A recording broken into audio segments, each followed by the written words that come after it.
All right, let's jump right in. If you're an Indian entrepreneur with an amazing product, just picture this: someone in New York, London, or Tokyo unboxing something you created.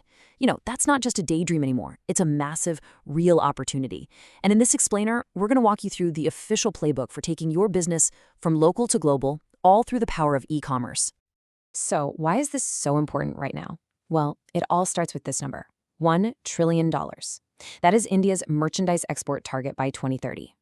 Now, this isn't just some government goal on a piece of paper. Think of it as a huge push for your business. It means more support, more infrastructure, and more opportunities are headed your way. But hang on, that 1 trillion, that's just part of the story.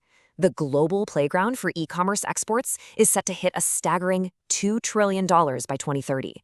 That is the real prize. It's not just about helping India meet a target, it's about you grabbing your own slice of an absolutely massive global pie. So, how do you get there? Simple. Here's our 5-step roadmap. First, we'll look at the size of the global opportunity. Then, we're going to get strategic about what to sell and where.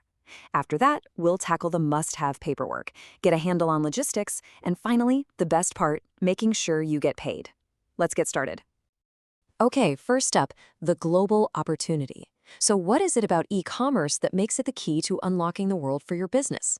Well, to put it simply, it completely changes the game of exporting, making it easier and more accessible than it has ever been before.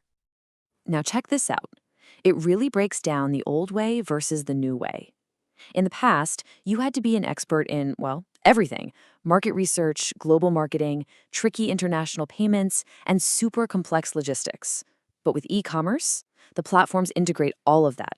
They do the heavy lifting for you, so you can focus on what you're best at: making a fantastic product. And the benefits? Oh, they're huge. You're not just selling in your local market anymore. You're reaching the entire planet. By selling directly to your customers, you pocket better profit margins. Your sales calendar is no longer just about Indian festivals. You can now tap into Black Friday, Christmas, you name it. It is an absolute game changer. Okay, so we know the opportunity is massive, but to really grab it, you need a smart strategy. And that leads us right into our next section: figuring out exactly what you should be selling and where in the world your customers are waiting. The best place to start is to play to your strengths. And India has a serious edge in these areas. I mean, think about it. The world already loves India for its incredible textiles, its beautiful handicrafts, and its unique wellness products. These categories have that made in India appeal already built right in, which can give you a really powerful head start. So, you've picked a product that plays to India's strengths. Awesome. That's half the battle won. But what about the other half? Where on this great big planet are the people who want to buy it? This chart gives you a sense of the scale we're talking about. You've got the big spenders over in the US and Europe, but you absolutely cannot ignore the sheer volume in the Asia-Pacific region. I mean, wow, 2.7 billion online shoppers. Just understanding these numbers is the first step in figuring out where you should focus your energy. And here's the thing: your business calendar is now a global one. You're not just thinking about Diwali anymore. Now you're planning for Black Friday in America, Singles Day in Asia, and Boxing Day in the UK. By targeting these huge sales events, you can create steady, consistent demand all year long. Okay, let's get into the nitty-gritty. You've got your product, you've got your market. Now you need the official paperwork. Think of this section as getting the passport for your products. These are the documents that let them travel freely across any border. Now, I know this can look a little intimidating, but trust me, it's really just a 4-step checklist. You need a PAN for your business, a bank account with something called an AD code, your GSTIN, and finally, the big one, the Importer-Exporter Code, or IEC. The IEC is basically your official license to trade with the world. It is absolutely essential. So here's a crucial point. Every single product has a unique code called an ITCHS code. This code tells you the rules. Now, for almost all the products we just talked about, the policy is free, which means you can export them, no special license needed. Some things are restricted and need a permit, and a very few are prohibited. Knowing your product's code is the key to a smooth journey. All right, you're officially export ready. Now for the operational heart of your business: logistics. This is all about the physical journey. How you get your product from your workshop in India all the way to a customer's doorstep, no matter where they are in the world. So you basically have 2 main highways to get your products out there: the postal route and the courier route. India Post is fantastic for smaller packages and has an incredible reach. We're talking over 200 countries. For bigger or more formal shipments, you'll probably use an authorized private courier. Each has its own simple process, and choosing the right one just depends on what you're sending.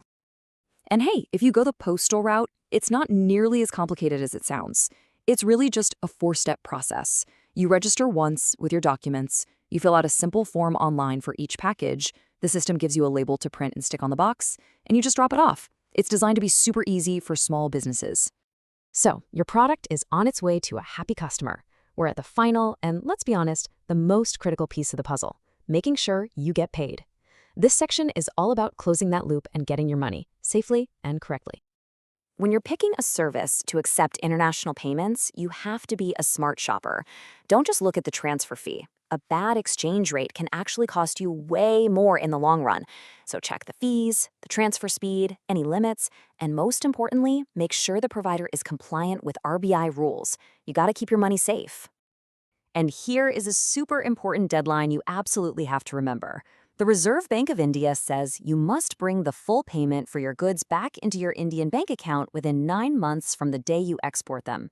This is a key compliance rule you can't ignore. You know, this quote from the handbook really sums it all up. This isn't just about making a few extra sales on the side. It's about building a stronger, more stable business by tapping into global demand that smooths out the local ups and downs. It's about thinking bigger. So, after going through all of this, there's really only one question left to ask, and it's right there on the screen. Are you ready? Are you ready to take that next step and share your incredible product with the entire world? Because the path is clearer than it's ever been. And you know, the best part is, you don't have to figure all this out alone. This isn't just a guide. The Directorate General of Foreign Trade has actual resources and real people ready to help you on your journey. So go for it. Reach out and start building your global brand today.